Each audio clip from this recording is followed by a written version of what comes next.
Welcome to the RSP Film Room. I'm Matt Waldman with the Rookie Scouting Portfolio. We're going to take an extended look at D'Eriq King, the Houston quarterback, courtesy of our man, Caddy to the Llama, who does some really great work with his draft content in terms of making cut-ups. But we're going to take an extended look and talk about a number of these plays against Texas Tech last year, where he threw 5 touchdowns and I believe over 400 yards in this game, attempting 50 passes.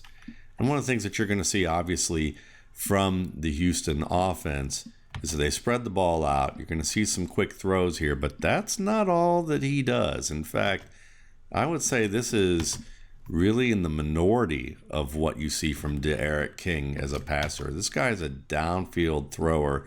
You're not going to see a lot of these little wide receiver screens, but when we do look at it, what I do like is he does set up pretty quickly here. Nice setup and turn. You can see the ball comes out at a high platform over the shoulder. He releases with a high platform for his 5'11" frame, which is a positive thing, obviously, because you're going to get a lot of scrutiny about his height, even though we've had Russell Wilson, Drew Brees, and Kyler Murray of recent years. But D'Eriq King, if he is 5'11", that's going to be the big question mark probably for him too. But he gets rid of the ball quickly, and that's going to be a common theme that we see with his game. Moving forward here. You can see that he's quick, but he's a guy that can get, he's not super fast. He's a guy that's going to get run down early if somebody has a good angle on him. You can see that the inside, that the defensive end works inside the tackle, sheds. Is able to run D'Eriq King down here on this option play.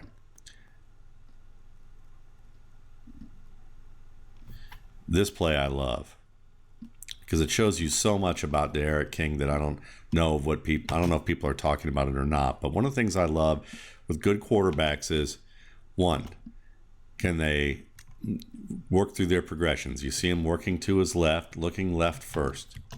Looks all the way to the left, and he sees this tight man coverage right here. Decides, you know what? Let's come off of that. That's not working out well. Let's go to the opposite side to the right here. And he sees that right side, and he could probably throw it out here, but the receiver's breaking back to the ball. The defender's in that area. He decides that's not great either. So he brings the ball back down, gives a little bit of a pump fake, which is really nice there. And that gives him the opportunity to slide a little bit and throw off platform back to the receiver, now working across. So he plays a little game so that the first window, here's a receiver 82 at the first window, baits the defender to climb into that window, and then that opens up the second window for the receiver to come back here and loop back around. And you're looking at about 23, 24 extra yards after the catch, or 23, 24 yards total. So you're looking at about 15, 16 yards after the catch here. But this is great when you're talking about just patience. Here he is. He's got 3 men coming. Looks to his left. Full field read back to his right. Doesn't see what he likes there. Baits the defender a little bit. Shows a little bit of patience with that pump fake. Let the receiver work to that second window. Fire off platform under pressure. Perfect throw. Let his receiver get yards. Dishing the ball out like that. That's awesome.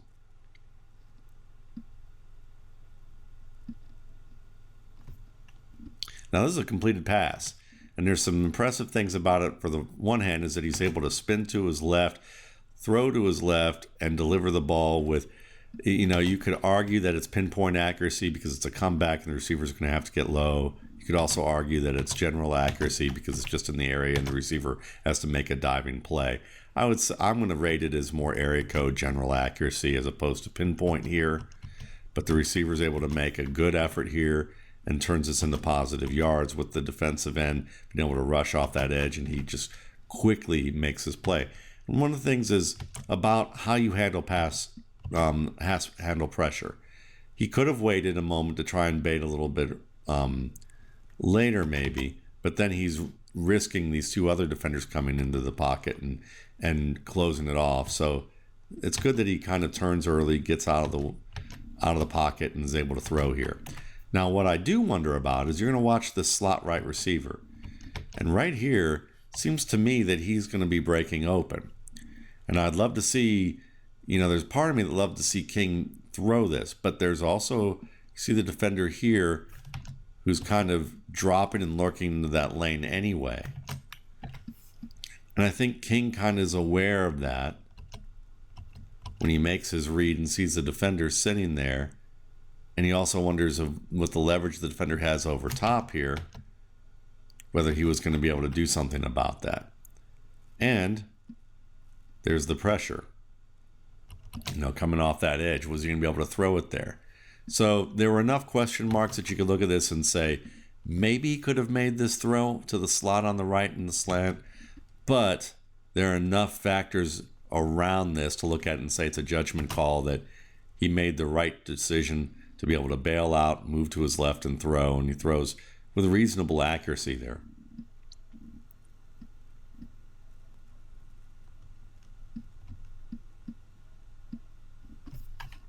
Now this is nice because, again, you've got pressure coming off the edge, goes from the middle to the right, even with the defender reaching for him there. He's poised, stays right in there, nails his receiver number 9 here.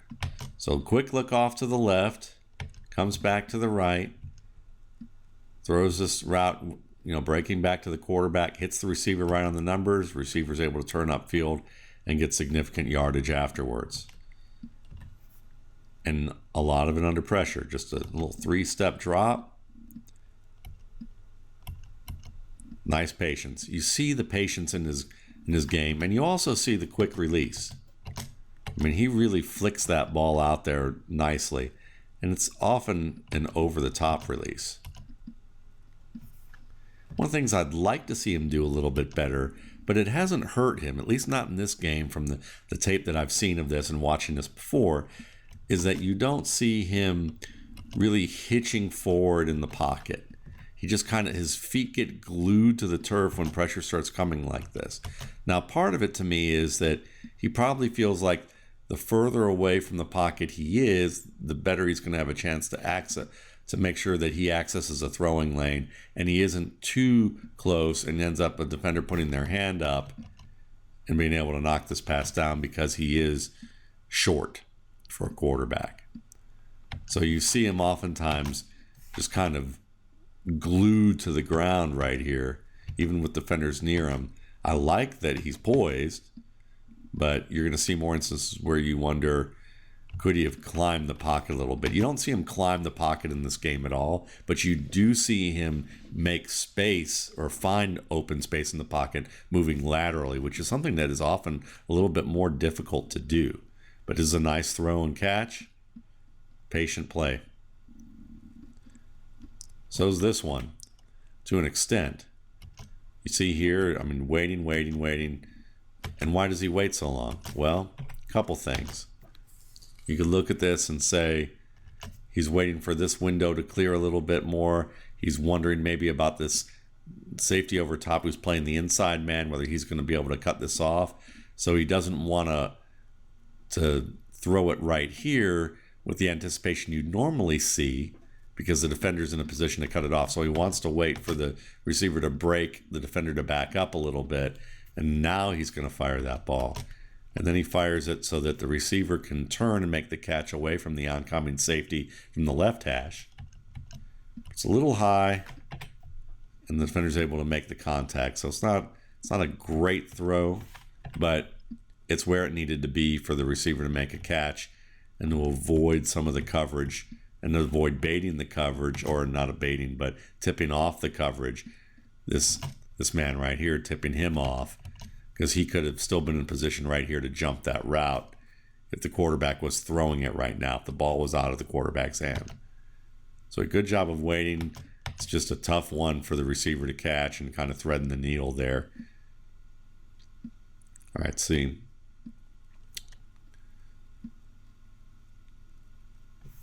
Now this is a pretty play. Let's see what happens here. You're going to see pre-snap this safety climb up, and then you're going to see rotation from number 10 working back there. So he kind of looks to the sideline. What should we do, folks? Is this going to be a one-on-one? Looks like it. And they kind of snap it early as the defense, still some of those guys are turned looking at their side of the field and trying to communicate. He drops back. That defender who was turning looking to the sideline, he's out of position. One-on-one. Beautiful throw, beautiful catch.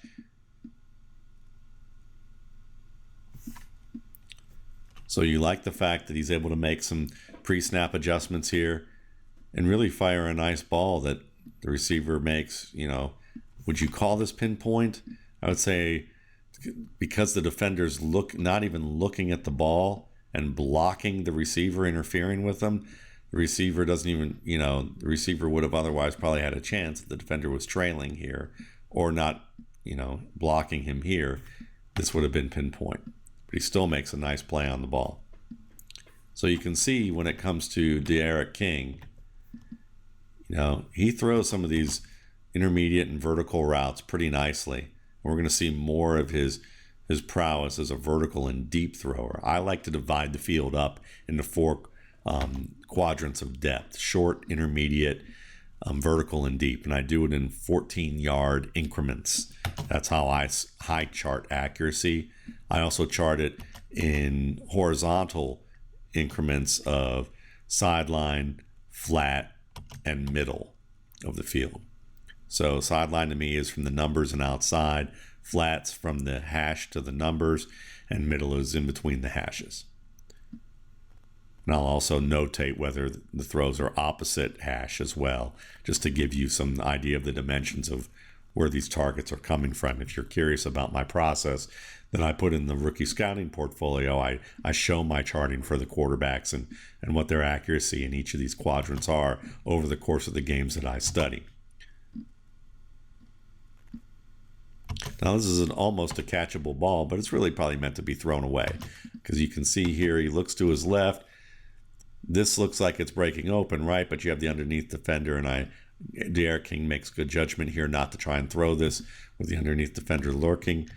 Feels the pressure coming here and decides that he's going to go ahead and break to the right and then just throw it away when he sees that the underneath coverage is where it is.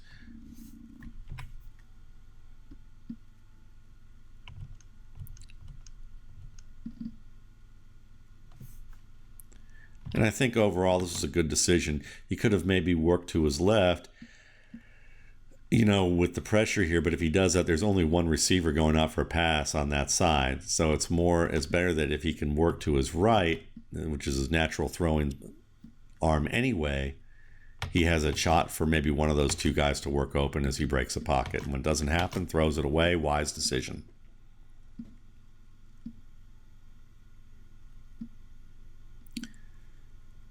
Now you're going to see him check a little bit to what the defense was doing.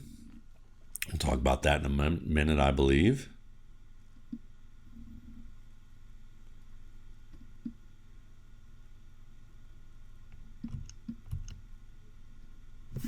This wasn't the one that I was really going to talk too much about, but I think they look at the safeties kind of playing deeper here. Look at the box, and you can see the idea of let's go ahead and run basically a power play to the right where the safety's playing deeper, and I'll just keep it and work on that power. But the defense does a good job of adjusting on the right side here. And you can see really it's not even the line, it's this linebacker. The linebacker reacts to what happens here, reads what's going to happen with the play, sees the puller right there, and he's off to the races to get around that puller, which he does, and interfere with that run. So this is really a great play by the linebacker, but you can see to begin the play that because the linebackers play off, because he sees that shifting, he decides, let's go ahead and shift this into a run play. Let's do it one where I show a little bit of option on a power with the pull. And it's just really a great play by this linebacker who sniffs that out, gets around the puller, and just disrupts the entire play.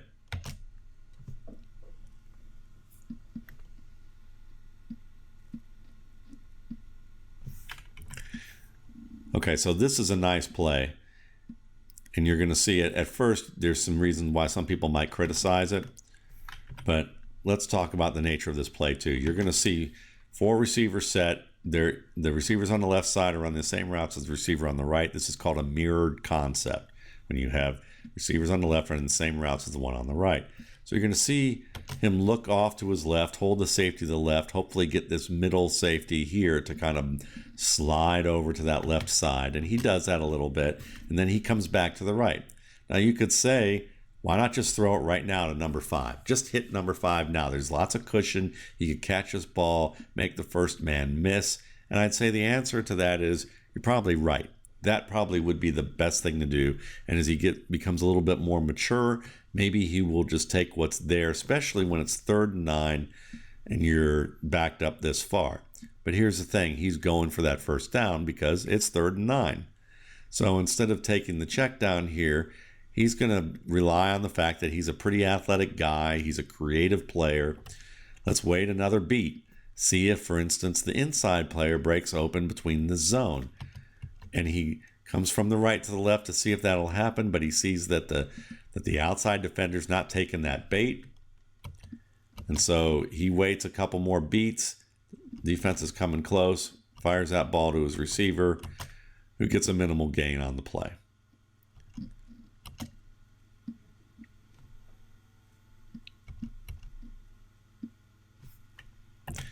Now you're going to see a number of throws like this where the receiver's running an in-breaking route and the ball's thrown a little bit behind him. A lot of people would look at that and they might chart that and say that's not a pinpoint accurate pass. It's area code accuracy because the receiver had to make an adjustment. But you have to understand the context of the play. He's firing into a window where if he leads that receiver further inside, this defender right here at the 27, 28 in the flat, he's going to be able to cut off that route that target if the ball's thrown for the receiver to break and catch it in stride. So he's got to split this window in the zone and force the receiver to turn back and catch it. And that's exactly what he does. And you can see that there's another reason why he's waiting. See how he waits about 2 beats and throws it? He's waiting 2 beats and throws it because of that zone that's set up here by the dropping linebackers. And he knows that if he throws it in rhythm with anticipation and leads the receiver's accelerating out of his break right there. And if the ball's on its way to be, and about to be caught, he might overrun this and might be difficult. But you can see the receiver kind of can slow down in his break and settle into this zone. He's already seen that zone and settling into it a bit. See how he doesn't really break hard and across? He just settles there and waits for that ball to come. He knows too. So this is a really nice play by D'Eriq King when he drops back, sets, and fires. Nice over the shoulder throw. Now you can look at the feet and quibble about the feet because you can see he's got a pretty stiff front leg here. The ball can tend to sail when that happens. And he's putting a lot into the throw with his body. You can see that he's really leaning through here to get some zip on this ball. But he seems to have enough zip on it. We can talk about the mechanics or talk more about the mechanics as we go down the line when we start to evaluate D'Eriq King a little bit more. Not even in this game, but maybe just further down the line. But I would say that, for me, I believe that mechanics are over discussed in certain quarters. Either people don't understand what good mechanics are for that player, and they try to apply one template like what Tom Brady looks like to everybody, and that's not really the way quarterback coaches try to teach who have reputable careers. They understand that each player biomechanically is different, and so that you're going to allow certain things or they're going to throw certain ways that others will not. You also have to understand is it putting stress or pressure on his arm? Is it causing undue damage or pressure on his arm that can cause him to have injuries? That's a question we'd have to ask. The other is he accurate and consistent and being able to make repeatable, accurate, efficient plays with his mechanics? And so far, to answer that question, that's the easiest one to answer. I think so far the answer is yes. So I'm not too worried about the mechanics at this stage.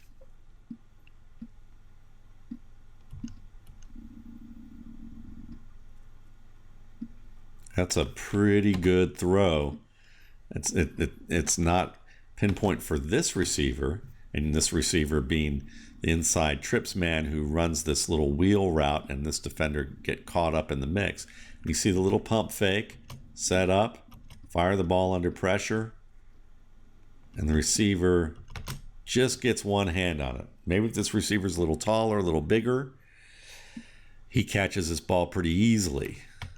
So it's as close to pinpoint without being pinpoint as you might get on a throw like this, because you might want to say, well, the receiver, he technically couldn't get both hands on the ball and he had to make an adjustment on it. But I would say it's pretty close to pinpoint. I love the little flash of the ball there, drop back, and even with the defender in his face, he's able to get rid of that ball pretty well. He has to turn a little bit to avoid that pressure, try not to take too much punishment with a hit in the chest, so he turns away, gets hit in the back. Almost there.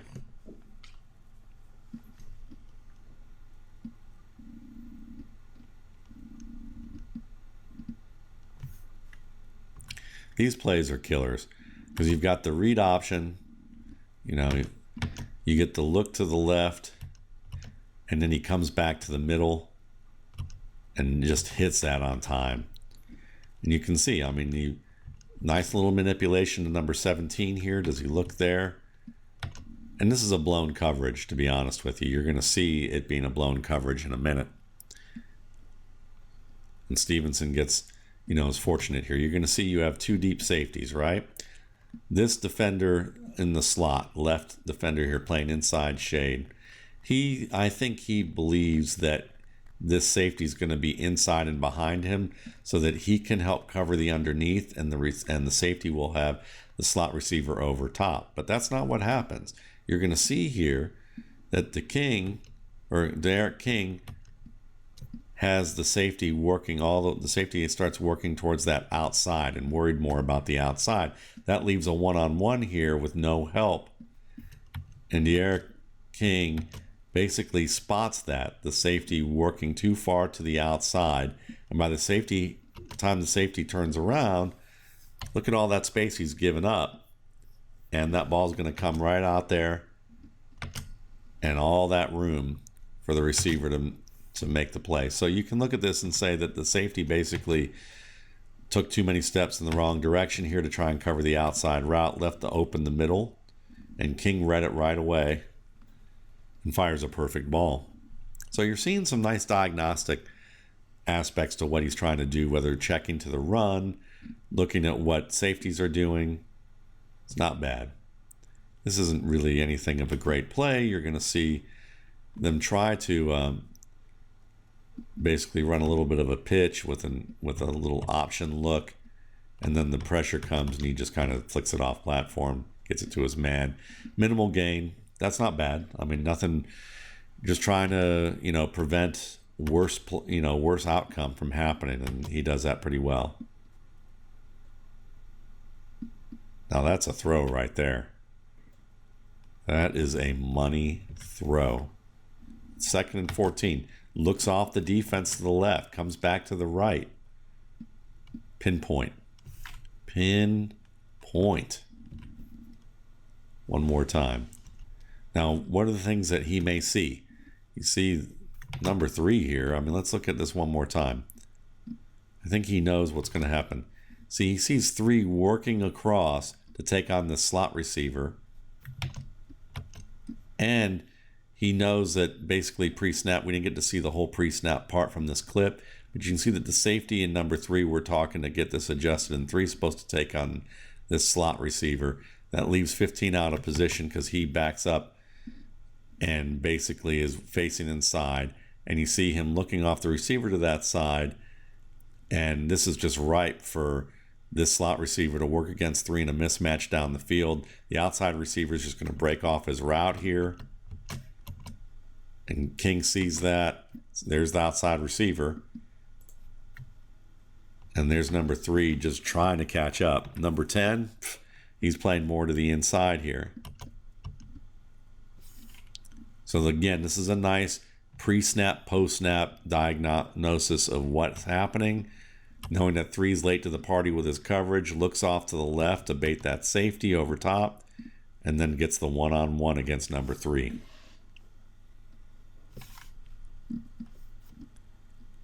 You can see, I mean, here he is, late to the party, trying to work to the right. They snap that ball early. He looks to his left, influences the safety a little bit to work across. And that's it. I mean, see, look at this safety right here working across the field. The guy who's actually going to chase deep was the safety to the left hash. So he just completely tricked all of them with the early snap, reading what happened on the field where the defender was out of position against the slot, and goes to town.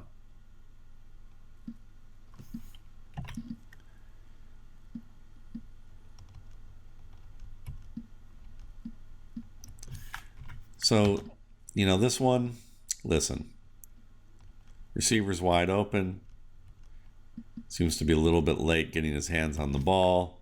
Also looks like on this particular play, what happens is that you have the defenders working to this left flat and kind of climbing up here. And he decides to lead the receiver a little bit more than the receiver expected to be led. So I saw about 2 to 3 communication issues where maybe it was the quarterback, maybe it was the receiver in terms of the route break. And that's something that they can work on a little bit.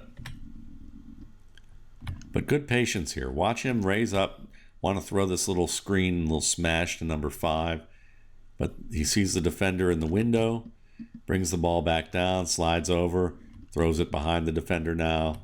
Right on time to 5. He gets a nice gain for it. Nice 5-yard gain on 2nd and 10.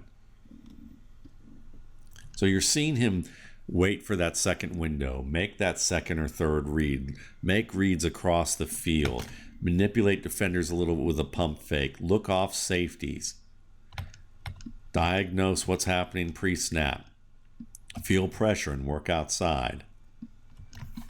Now, when you take a look at this particular play, you know, this is going to be the crossing route coming downhill here. I think this crossing route could have come back to the quarterback a little bit. It is 3rd and 5. He's trying to get the first down. But in this scenario, off-platform throw, he's not making it as easy for the quarterback. This could have been caught, I think, if the receiver broke back to the play a little bit more, makes a catch just at helmet level or a little bit higher, because he would have been a yard closer to that 30.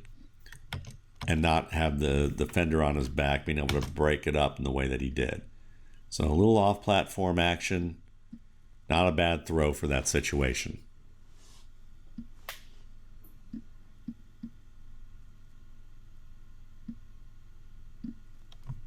You know, certainly a decent speed guy. I mean, he's returned kicks.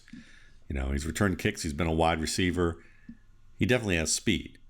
But, you know, as we talk about in the NFL, when I talk about that player wrapping him up earlier in this game and wrapping him up from behind the defensive end, that's what you're going to see in the NFL more often, is big guys with acceleration similar to the little guys.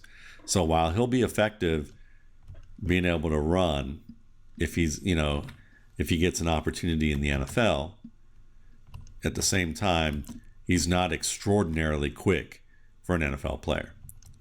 See this little play action?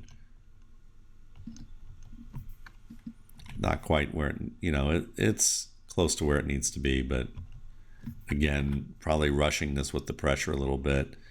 Would have been better to throw the ball away with that tight of coverage? I'd say probably so, but you know, he throws it where it needs to be. Receiver just doesn't make the catch.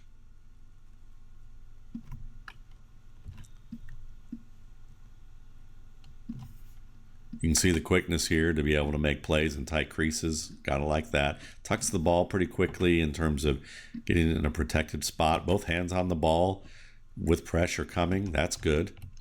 So fundamentally, I really like what he shows when it comes to ball security in the pocket and outside the pocket. Not, you know, pretty secure, not too wild. You can see that there really isn't much for him to look at here. Looks back to his left, comes to the right. Now this, actually, I changed my mind. This is where I would say a more advanced quarterback might see this leverage. knowing that the only person who's at this depth on the Texas Tech defense is number 40, and he's playing inside. Yes, your receiver's looking for the ball to the inside, but why not throw it over the outside shoulder? Loft it up. Loft it up. There's nobody there. Look who's there. That's the closest man. Loft it up to the outside shoulder. Let him track that ball. And he should see that really right about here. So he'd have time to do it if he did it. Step, throw. That would have been it. He could have done that. So, he gets a positive gain here. Takes care of the ball. That's good. NFL good is recognizing the leverage and making the adjustment, because the receiver should recognize this leverage and understand the coverage enough to make that adjustment. Let's go back to this play, and you're going to see, there looks like there would have been another man here, number 31, but that doesn't happen. When you start to look at really what's going on, nobody here, nobody deep. Perfect opportunity for a big play.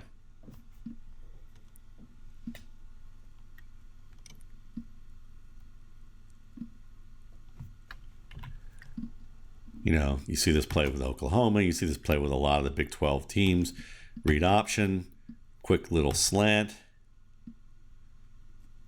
Well done. Hard to stop in certain cases. Nice release there. Right on the hip pocket, I guess. All right.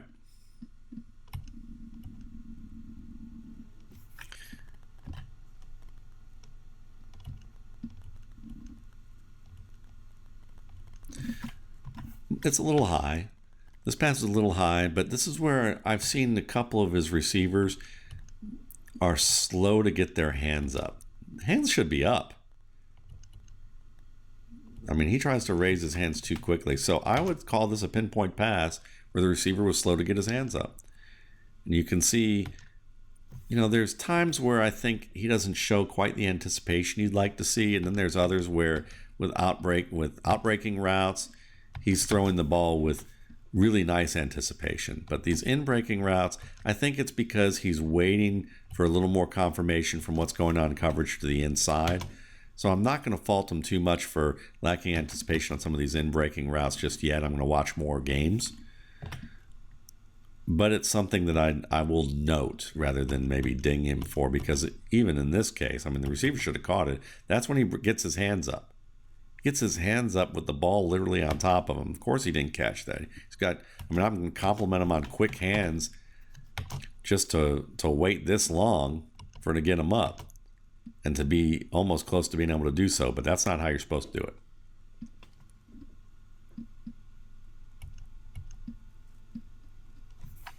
I got a little deflection there, fine.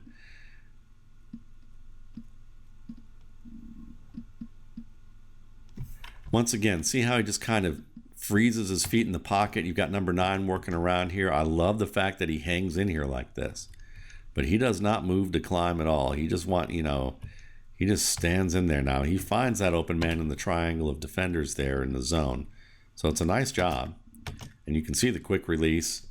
So, when you project that, you might have some negatives when you're traditionally looking to project, well, he doesn't really move his feet as well in the pocket as you'd like to see just yet in cases of climbing. But also you could say he resists the urge from moving when he doesn't need to. And I'd say that's also a positive. This is a fun play because you're going to see right here, he comes up to the line of scrimmage, decides to take the snap under center because what does he see? He sees some safety movement over here, and the safety's shaded to that left side. So he wants to see, well, what happens if I motion this man across? 30's going to work across, but that safety still playing to that left side. That leaves a one-on-one for my inside man right here, narrows towards the right hash on this 4th and 3. I can just throw this quick little ball right here, and he makes a catch. It's a first down right into that little comfortable part of the zone. Now, it's not a perfect throw, but it's a very catchable pass. Should have been caught, was dropped. Nice little pre-snap adjustment once again. So when you see D'Eriq King, If you start talking about his game and you say that he's a runner, you're quite mistaken. He's a guy who can run, throws the ball well from the pocket. He's very patient in the pocket.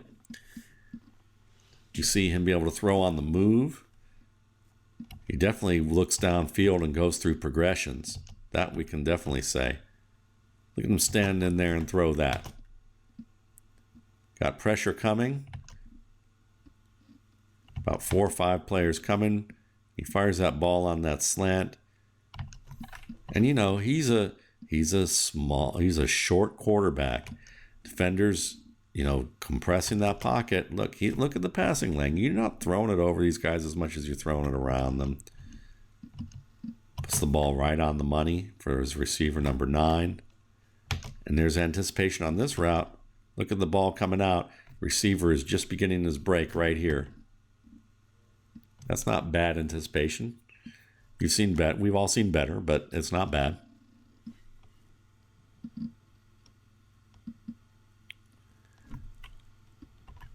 This is a fun play, even though it's not really when you got that little bit of a quick throw. He throws it a little bit to the backside just in case, I think, to save it from this defender inside. Reversal of field. I'll watch him decide, you know what, let's just throw this ball. Nice adjustment by number 2 to know what he meant to do. I mean, this is a sweet improvised play, one of the more fun improvised plays I've seen. You can see the quickness there. Nice little ball jab right there. And then tuck it. Work downfield, get yourself some easy yards.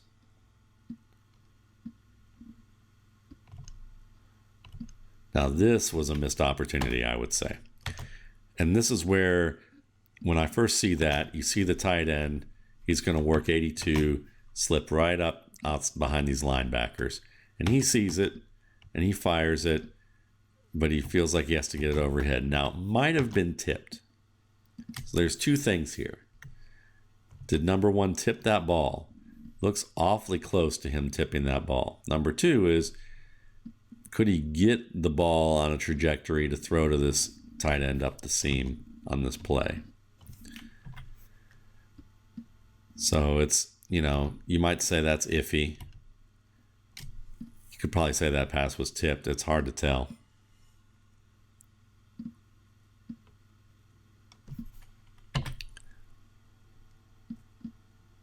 Again, a lot of these quick little slants, get the ball out quick. You see him accurate on those plays. Short little dump, you know, checks to that first receiver off the read option. But there's more to his game than that. We've seen that. Quick drop, looking to his left, comes back to his right, feels the pressure. All right, fine, tuck the ball, you know. He's not taking sacks. He takes 1 sack in this game. What you do see happen with him is that he rushes his process a little bit when he feels pressure. You'll see him flick that ball a little quick, and maybe that's okay considering the defender's coming down the hill in the area quickly. He doesn't want to loft the ball in a traffic area where defenders can hit it or tip it or disrupt the receiver and it turns into a tip pass. So putting a little more zip on it probably makes more sense, even though it's not quite as accurate. But I still will be watching to see how much touch he can consistently place on some of these shorter routes under pressure. Now, there's going to be some plays you're going to see here that show you the promise that he has in that department, even when it's not consistent. But look at that. Look at that. Nice little opposite hash throw, 3-step drop, turn to his right, fire that ball over the defense, hits his receiver, running that little slant, and then back to the outside. Really nice play. He gives his receivers chances to make yards after the catch too, even when the ball isn't necessarily thrown in stride. This one, you might look at this and go, well, it should have been intercepted. Absolutely, it should have been intercepted. But is this an accurate throw? Some people would chart this as an inaccurate throw. But if you notice, the receiver never looks back. The receiver's looking like he's running more of a go route, just straight up the field. And you can see that King's throwing this ball where it looks like maybe he was expecting a break to the inside. Maybe a place where he'd stop right here and come back. I don't know. It looks like either the ball slips out of his hand or there's a miscommunication about what the route should be. So these are the types of plays that make scouting a player a little bit difficult, because you can be overly confident in what you think happened and track it the wrong way.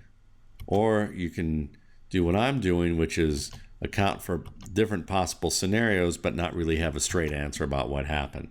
So it would be one of those scenarios that if I were scouting and had the opportunity to interview these players, I'd interview the coaches and the player and say, okay, on this play, I'd have a collection of plays. And this would be on that list and say, what happened here? Do you remember what happened on this particular play? You might say, yeah, he was supposed to break a little bit sooner on this route and break it inside on a skinny post. And I threw the skinny post. He overran it because he thought he was running more of a go route. Or the ball slipped out of my hand. It was supposed to be a go route. And the more I look at this ball, it looks like it kind of slipped out and died on him. So a little bit of a wounded duck possibly. But again, those are some of the things that you gotta want to look at here. So I'll look at this as maybe it's not a route miscommunication as much as it is a bad throw, but you can see why you have to sometimes watch plays over and over.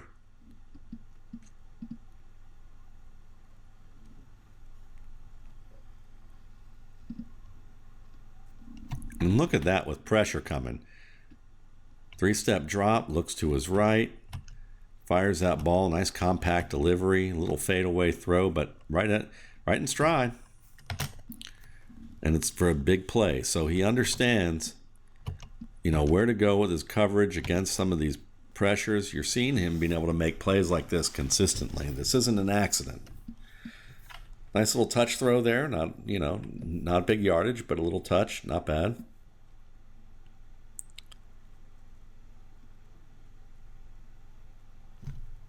Even this throw, I mean, he, on the run, moving to his right, put some air under it, keeps it safe, even though it's,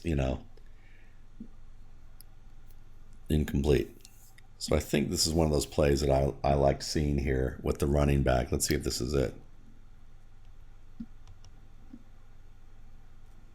No. Okay, this is one of the plays that he has to improve on. Pressure, coming to the right, sees the receiver here, tries to lead him and throws with a little too much zip. Should the receiver have kept coming down, working downhill? Maybe a little bit, maybe so. But with a defender over top like that, you have to say that he's kind of settled into a spot. Let him settle in the spot and hit him on the chest. Don't lead him downfield. So that's one of the issues that I see with his game when it comes to being forced out of the pocket, throwing on the move in the short game and checking down. Sometimes he and his receivers aren't either on the same page or he's kind of leading them in a bad scenario. Now this is the throw. This was sweet because you see him looking to the left on the screen, doesn't come open, or he fakes that screen to look downfield, and he sees that the downfield throw is covered stride for stride, looks to the middle of the field, sees that that's going to be occupied, and then he decides, let's check it down. And the receiver's running the wide route, and then he just kind of swings it out to him. Nice little high touch throw. So you can see the capacity for touch in his throws that isn't always there with these checkdowns. He'll rush it a little too much sometimes, but when he does, looks good. This is one of those throws where you wonder about the communication here. See how these two defenders coming up towards 22, they were playing deeper, now they're coming up. That cuts off this immediate angle to throw the ball. And the receiver takes a deeper break than the quarterback throws. The quarterback seems to be throwing more like a crosser, more inside and not so much downfield. And it just leads the receiver a little bit too far.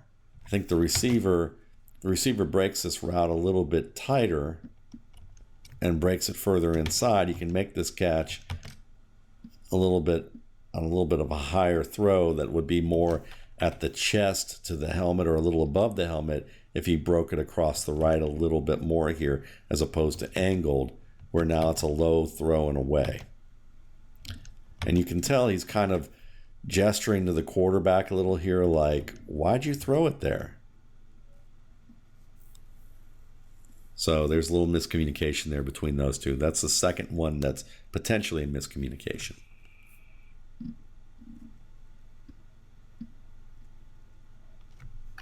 Again, this is just an example of that. Even in the college game, when you have a busted play and you try and move and you got unblocked defenders or defenders who are quick, no matter how fast you are, that acceleration, that initial acceleration is a bigger deal at the higher levels of football.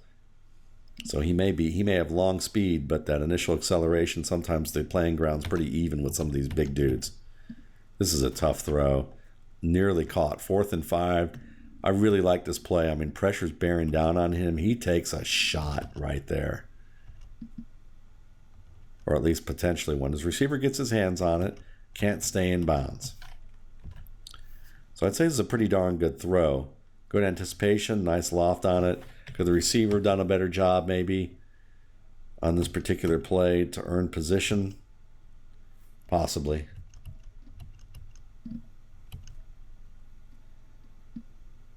Tough play.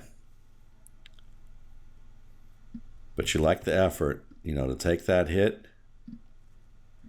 And he gets it right on the receiver's hands. If the receiver catches this initially, maybe he's able to pull and turn the ball away and lean a little bit more, as opposed to lose focus of his lower body because he's now so focused on trying to catch the ball that he's lost track of the boundary. So, to me, he catches it right here. He can now focus his body, his concentration is going to be focused a little more on the lower body here. But as soon as he's trying to struggle to catch it, he loses control of his legs. They spread apart too much. He's out of bounds. So I'd say it's a pretty good throw.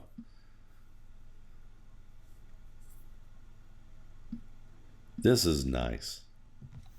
This is nice, even though not caught. This is what you want to see in the pocket. You're going to get some pressure coming off of the right side. He feels that pressure coming, even though it's picked up.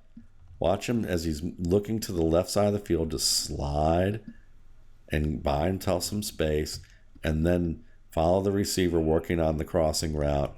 Fire that downfield, and the receiver, is breaking back a little bit. The ball's a little too far here. Gets one hand on it. Nearly catchable. But I love the movement in the pocket. That tells you when it feels like pressure that's coming from the edge, he will slide to an open spot. And he doesn't necessarily climb, because you can see, again, he likes to have distance between himself and the front of the pocket. And probably because of his height, it's helpful if he does that, so he can see the field a little bit better. Now you're going to get the question, just like Russell Wilson did, is he going to be able to make plays when the pocket compresses? Will he be able to see over the passing lanes? It's going to be a function of the offense a little bit too. But this is a play, again, leads the receiver a little far, feels that pressure, throws a little too much on it. This is what he does. He just puts a little too much pepper on the ball on these little rollouts and throws on the dump-offs here, where he can be a little better with that. But diagnosing plays, pre-snap, making the adjustments he needs to make, being able to throw on the move to his right or to his left downfield, seems to be able to do that well.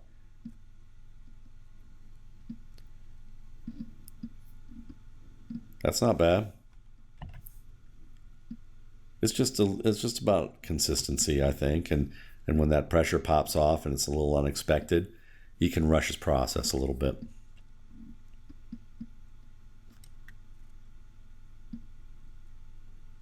Little pump. Again, nice job throwing to where the open window is, not necessarily where the receiver's breaking. Here's his window. That means he's got to fire it in between them. That means it's going to have to go behind the receiver a little bit. Throws it where the receiver can catch it. Nice little pump and fire. Well done. I really like what I see from D'Eriq King thus far. I mean, again, sets up plays, manipulates defenders with his eyes, with the ball, finds that open window, makes the adjustment based on what the window looks like. There he is again, looking at different parts of the field. When that doesn't work out, yeah, let's try and run. Doesn't quite work out. But again, looks to his left away from the blitz, comes back to his right to see if anything's there. Nope. Pressure. Escape. Good protection of the football.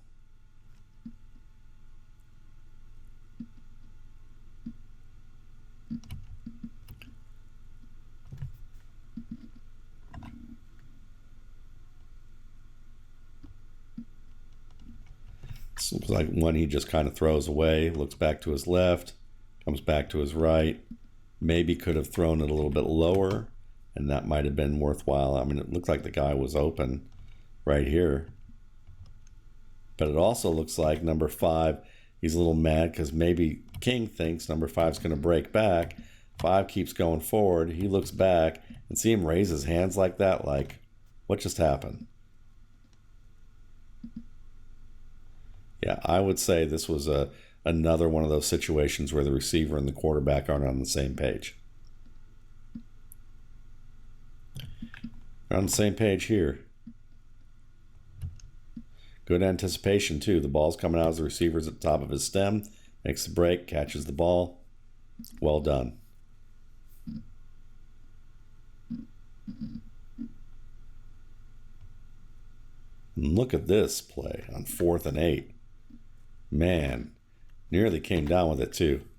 But you're going to see the one-on-one here. See the safeties in the middle of the field kind of tight.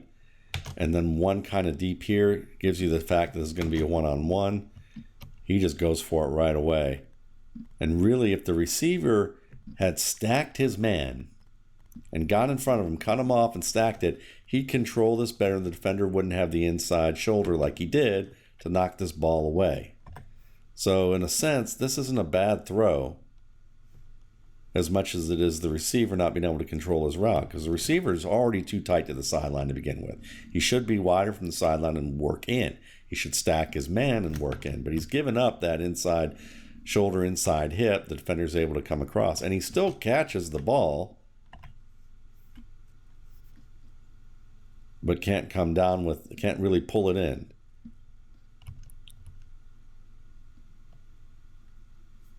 Could it be a better throw? Maybe.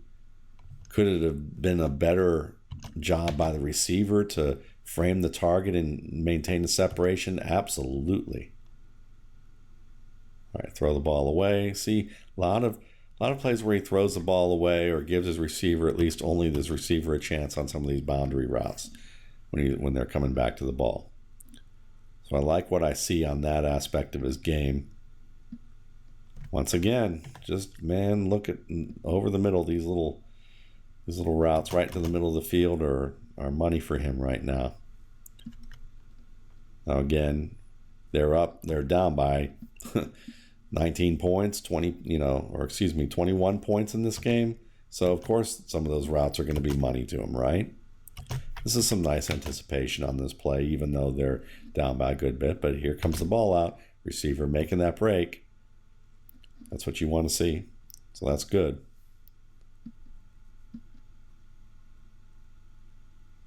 Sliding to his right. Once again. There you go. Another one of those boundary routes where he seems to do a pretty decent job.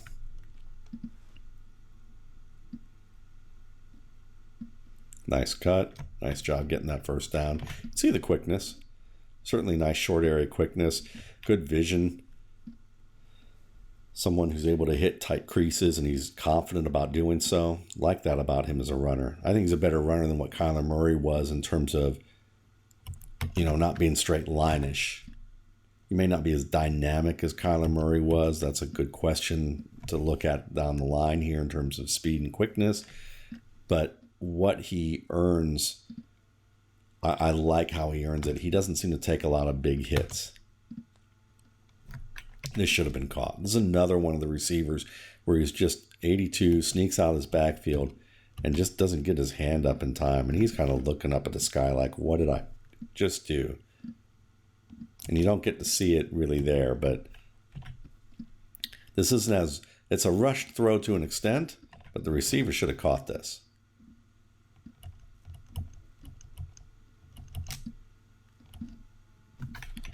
more time. Yep.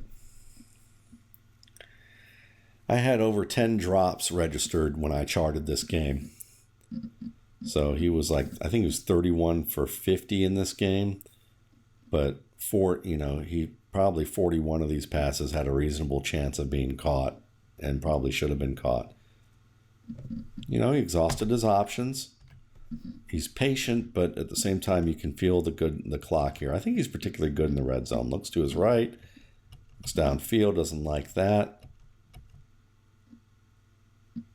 Off to the races.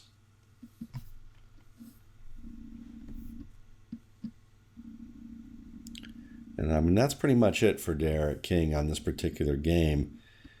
I like the pocket presence overall. Like to see him climb a little bit in situations where maybe he could. I'd like to see him in situations where, I'd like to see a little bit more about his communication with receivers on certain routes. Maybe some advanced demonstration of leverage downfield in situations that weren't planned, but to be able to give his receiver a chance to win the ball when the coverage is right. Like to see him be a little bit slower, not so hurried on checkdowns when he's rolling out away from pressure on shorter throws, and lead the receiver with a little bit more touch or pinpoint accuracy. But man, athletic, confident, really fires the ball downfield with good accuracy. Someone that looks off the defense, makes full field reads on occasions when they're available or when his reads don't come open. Manipulates windows of defenders in zones so that his receivers can get open, gives them second chances to work open, obviously can buy time in the pocket, quick over-the-top release. A lot to like about Houston's Derek King. People are going to harp on his height. That's going to be the big question mark is, even though we've seen recent guys who are his height. Now, if he comes in at 5'9" and under, you're definitely going to see a lot talked about with his height. But overall, this is an excellent college quarterback, one of the most exciting players I've seen in the college game this year so far. And I'm not going to rule out this guy as becoming, I'm not going to rule him out as a potentially good NFL quarterback. I have more to see with him, but what I like, you just heard it for the past hour. Thanks again for watching. For more RSP Bowling Room videos, you can check out my YouTube channel, Matt Waldman's RSP Film Room, and my site, www.mattwaldmanrsp.com.